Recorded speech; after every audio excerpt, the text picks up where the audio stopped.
What's going on, Colts Nation? Appreciate you joining me on this Sunday, sitting here talking about the last game of the season. Was really hoping that wouldn't be the case. I really thought that wouldn't be the case. I was confident Colts were at home. It just felt like we were destined to make it to the playoffs, but that doesn't end up happening. Too many mistakes on the Colts side. Texans, at the end of the day, end up being the team that makes the plays to be able to win the game. And it looked like there for a little while that the Colts were going to be able to get that done. You know, you kind of look at how the game went, right? You had the Colts starting off with the field goal. That first drive looked good, but when you can't turn drives like that into 7 points, and you're still coming away with 3 points and da da da. Yeah, you turn that into 7 points. This is a different game there at the end. But I think the thing that really set the tone in this game, and the thing that every time I come back to thinking about what could have happened differently, it's the first offensive play for the Texans in this game where Nico Collins gets the pass 75 yards, right? There was no deep safety help. Juju Brents gets cooked on the first play, 75-yard touchdown, and it's 7-3. And at that point, that's when things started to change, right? At least for me, and the way I felt, I was like, man, if that's happening, we haven't really let those deep shots happen like that all season long outside of the game that Tony Brown started.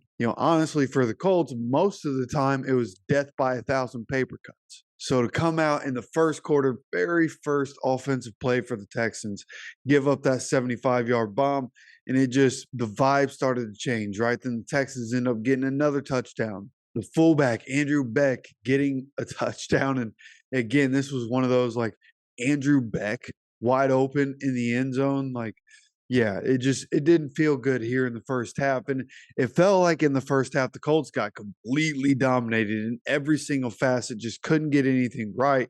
And they found themselves down 14-6, right? It was only an 8-point game going into halftime, which is where my confidence started to come back. I was like, all right, if we can come out and score in the second half, right? You get a stop, you score, the game changes just like that.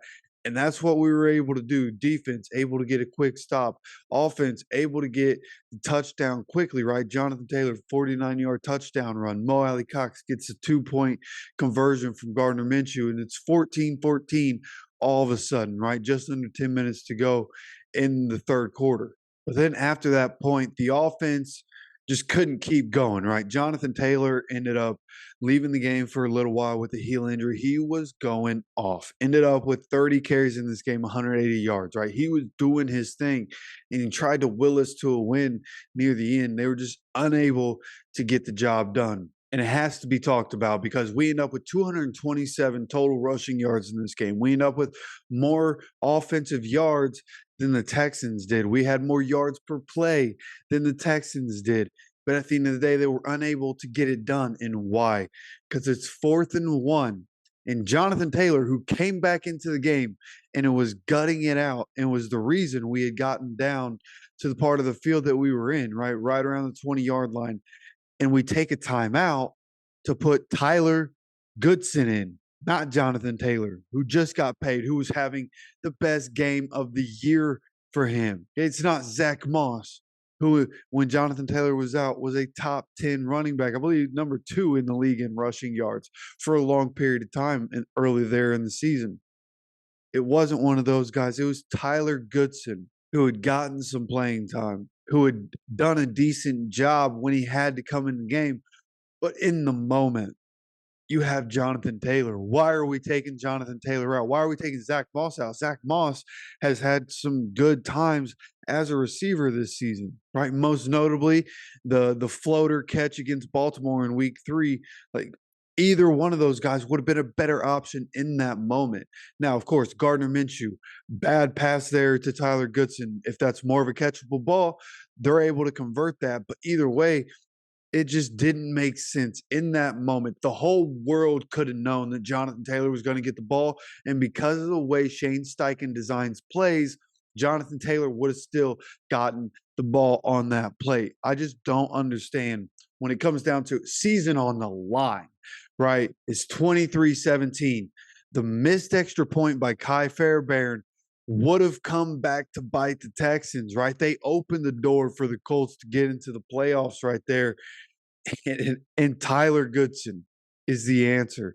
And that's what hurts the most is knowing how close we got and knowing that having the success, right? Everything that this team went through from start to finish, from training camp and all the turmoil that was happening before the season ever started, with everything with Jonathan Taylor and is he going to be here?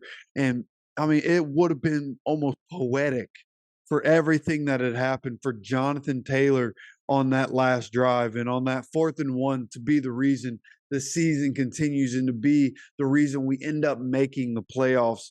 And we're robbed of the moment. That team fought so hard all season long and is robbed of the moment because even with whatever injury Jonathan Taylor might have been dealing with, you take out the best player. And I just don't understand how that's what happened in that game.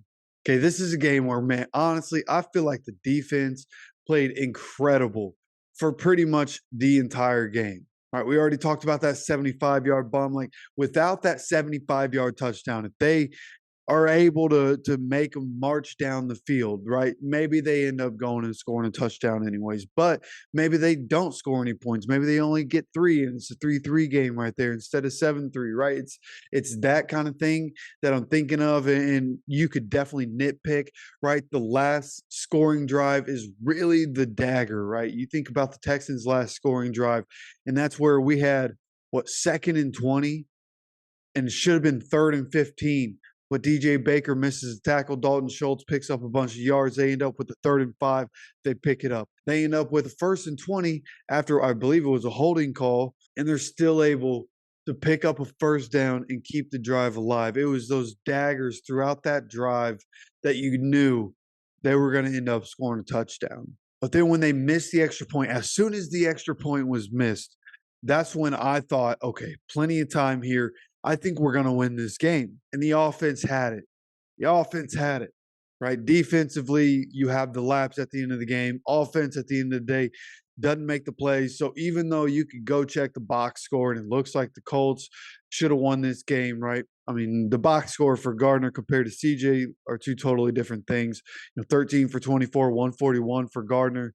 20 for 26, 264, and 2 touchdowns for CJ Stroud. At the end of the day, the better quarterback won this game. Nico Collins, 9 catches, 195, and a touchdown. So, yes, you take away that 75 yards, he still has 8 catches, 120 yards, and a touchdown. So Nico Collins absolutely dominated, was able to do whatever he wanted.